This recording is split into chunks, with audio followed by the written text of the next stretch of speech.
Hello, my name is John Glenn, and I currently work as an airline pilot. And right now, I guess my educational goals down the road are to get an engineering degree. Right now, I'm just working on my prereqs, and so I guess short term, 2 years. It'll probably take me about that long to get it done.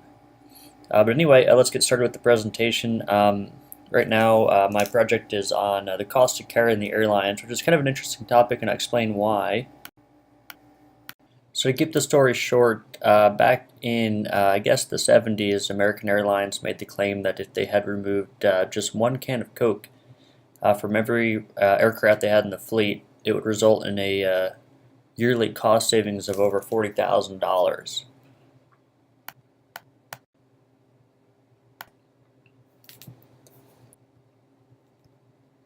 So this creates an interesting dynamic between airline pilots and the dispatchers who actually determine the fuel load for the flight.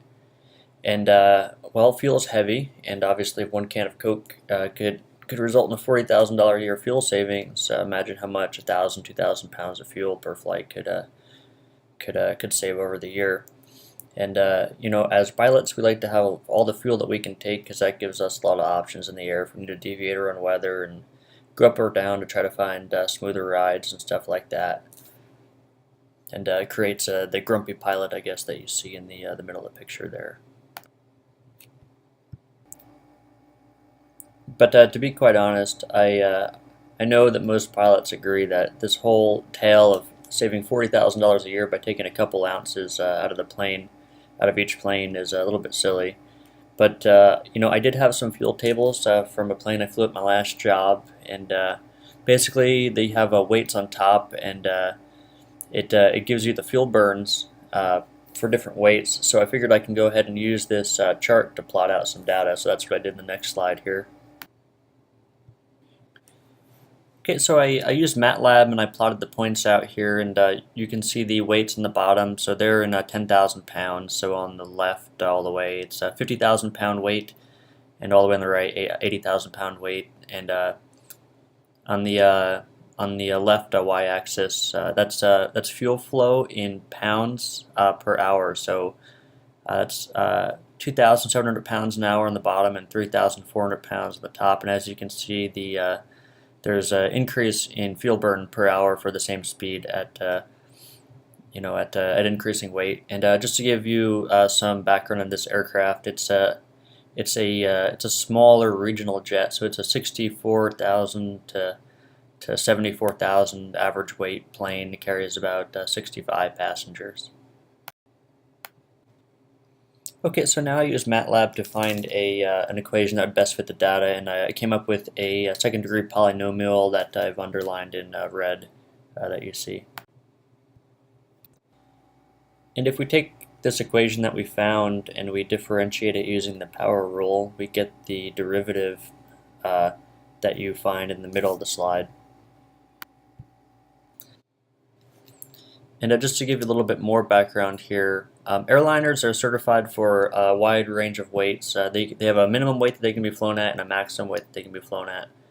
And it's typical when an airliner is utilized in the airline role, it typically operates towards the heavier end of its weight limits. So it's full of passengers, cargo, fuel. So what I've done here is evaluated the derivative at the higher weights that this plane can be operated at. So I've done it at 76,000 pounds and 70,000 pounds, and I've taken the average, and that's very likely where this plane would be operated for the majority of the time that it's utilized. And just to give you a little bit of background or a little bit of an idea of what this number represents, because it's kind of confusing, but this derivative essentially gives you a number in pounds of fuel that are required extra for every pound that's added to the plane per hour. So for example, this 0.0344 means that that the aircraft requires 0.0344 additional pounds of fuel for every additional pound that's added to the plane per hour. So this derivative essentially gives us the cost to carry for this aircraft. It gives us how much fuel that we require additional for every pound, and all we have to do is convert fuel to dollars by getting the cost of the fuel, and we could find out how much it actually costs to carry extra weight. And in order to continue and kind of to keep things within time limits here, let's just assume that the cost to carry that we found is scalable and constant among all fleet types. So this, the plane that I've used for this is on the left here. It's the regional jet that you see. And if we're going to look at all of American's fleet and see how much it would cost to add a can of Coke or remove a can of Coke to every plane, there's different fleet types. And we're just assuming that it's scalable between the large aircraft on the right and the smaller aircraft on the left. So now let's run the numbers here, and well, I guess American Airlines now is the world's biggest airline. So we could take all the different metrics for their fleet size, how many their average operating flight hour per day for each of their aircraft, and multiply it all together. And if we do that, we're going to get a value for how much it would cost fleet-wide if they had removed 1 can of Coke.